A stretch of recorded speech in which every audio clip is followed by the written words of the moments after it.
Right, wonderful people, lovers of freedom. Good morning, good afternoon, good evening to each and every one of you. Welcome back. So let's talk TV, your one and only YouTube platform, where they giving a back-to-back updates on how things they be, or how things they shell for Biafra land and beyond.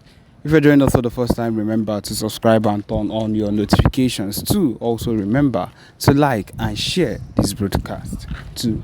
All right, my people, I see the hot well now, so we go dey give am straight to now as e don hot for Port Harcourt for Rivers State as heavy war breaks out in Rivers State at the moment concerning everything wey concern both the Biafra army, the Biafra freedom of Biafra agitation and the weakest people. Every single thing is in chaos at the moment at that place because of course River State has always been a place where you think about the Tor. It has always been a war if that place is included or if that place is part of a Biafran nation or a Biafra state, and of course moves and actions were taken recently concerning if it was actually or it can be included as a Biafra state. But then it don't burst everywhere normally as weakest men, weakest supporters, and the rest of it have caused a whole lot of chaos in that place. Most of the people are saying that that place is not among. We've heard a whole lot of things. My people, we've gotten a whole lot of talks and people complaining and agitating that it might not, that they are not part of the Biafra states and stuff like that. But then most times when these things happen, you understand that these people do not understand the particular state or situation they are in at the moment. That is the most important thing. You know that I feel in my own eyes, I feel that at this moment the situation that we are in at the moment should make people beg to even be part of the Biafra nation, because it has reached the extent that things are going wild in the country and things are going from worse to worse. They are not getting any better at any point in time. There is now full-time fuel scarcity. There is now a whole lot of things that is now taking the whole nation down the drain. And if I'm being very sincere, or if we are being very sincere, all these things will lead to us coming to the particular conclusion that this particular country is it's not heading for anything positive. It's not heading for anything that would actually be productive in the nearest future, especially with the kind of government that we have at our hands. This particular government that we know that is already in charge of the next 7 years. It is very, very saddening that this is where we have found ourselves at the moment. This is where we have found ourselves at the moment. This is where we have seen ourselves, and that is one of the most if I'm to let you know, the most discouraging things we would find out at the moment. And instead of people to consider and get to understand that this is what is happening, that the disintegration is happening little by little, they have ended up deceiving themselves, thinking that them shouting that they are going to be alone and every other thing is better. If you cannot stay alone, because you cannot build a nation on your own. The Yoruba nation that tried to do it, that kind of thing on their own, you see where it has ended. They've ended up signing an alliance with the people they were fighting against. My people, for this to that extent, you should understand how funny it is for them to now be aligning with those they were fighting against and signing alliance with them.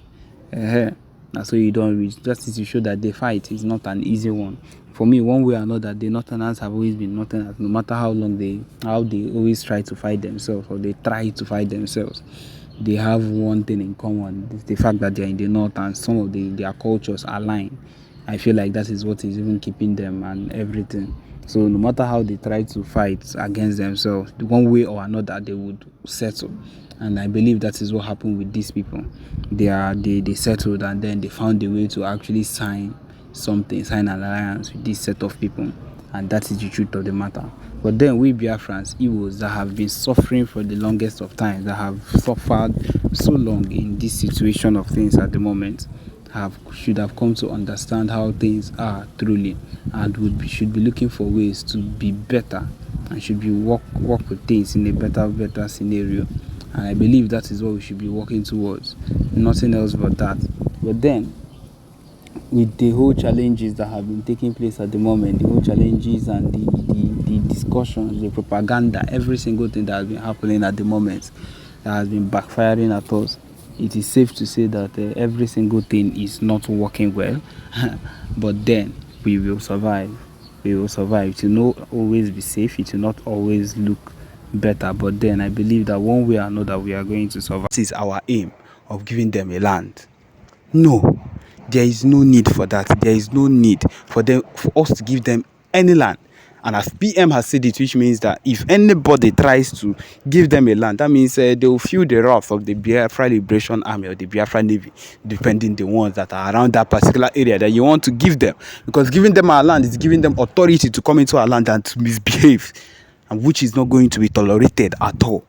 It is not going to be tolerated. If you want to give them land, send all of them back to Sokoto, or you follow them and go back to Sokoto. Since you decide you're looking for ways to give them land, all of you will leave, because you cannot be caught doing such a thing. You cannot be caught be giving these people our land. These people that care less about anything that concerns Ndibo, that would kill you if you give them the chance. In fact, giving them that land, giving them an authority to come into your land, is you're giving them permission to stab you, to come into your lands and to rape your women and to do whatever it was, because this is what they can do. And that is the truth of the matter. The fact that they are coming now and it looks like they are begging and you want to succumb to it, you are on your own.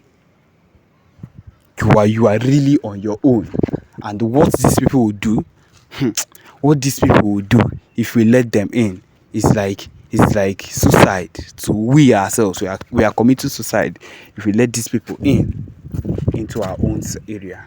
And so that is why we are here to go against whatever it is that at any point in time that these people are bringing against this whole movement. Yes, that is the truth of the matter. We need to put our heads down and reject whatever it is, because this particular move is a move against the Biafra movement. You cannot say anything less.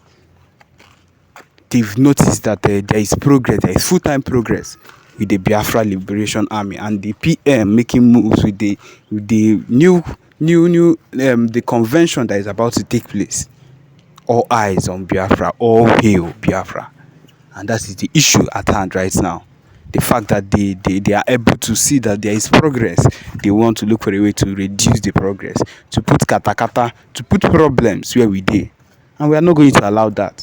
That is just it. We cannot allow that. And my people, wherever you are, if you cite anything, give information. We need this information. Information is power. That's what they talk. Information is power. So far as you know about something that is happening in your area that looks like it's a secret, let us know. Let us know. Just let us know, and we'll be able to do something about it. It will get to PM Simon Epa, and something will be done about it. It is no joke. Nothing we do here is a joke. No information we ask for here is taken as a joke. If you're giving us legit information, then the information will be taken seriously and we will be acted upon. And that is what is expected of everyone. So if you see something, say something. Say something to the expected means, to the expected channels which have been given to you, so that things would actually happen the way it should. Things will actually take place the way it should, and not the way any other person wants it to. And that is the reason we need to be one.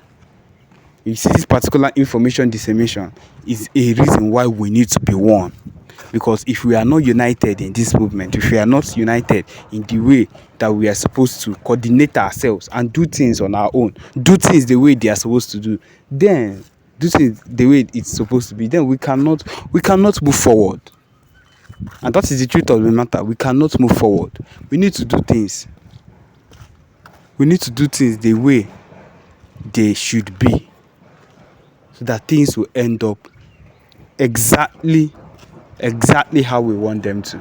We are Ndibo, fighting for our rights. This thing we are fighting for is not something that we woke up one morning and decided to fight for. It's a lie.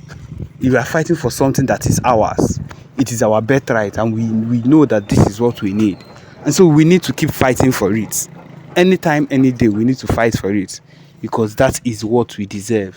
We deserve their freedom. We deserve everything we are holding there. We hold there. We deserve it, and we'll get it so long as we ourselves do our own part by walking along and doing the necessary things that is expected of us. And so, yes, my people, this is where we've come to the end of this particular podcast. Thank you for joining us. Remember to subscribe and turn on your notifications too. Thank you.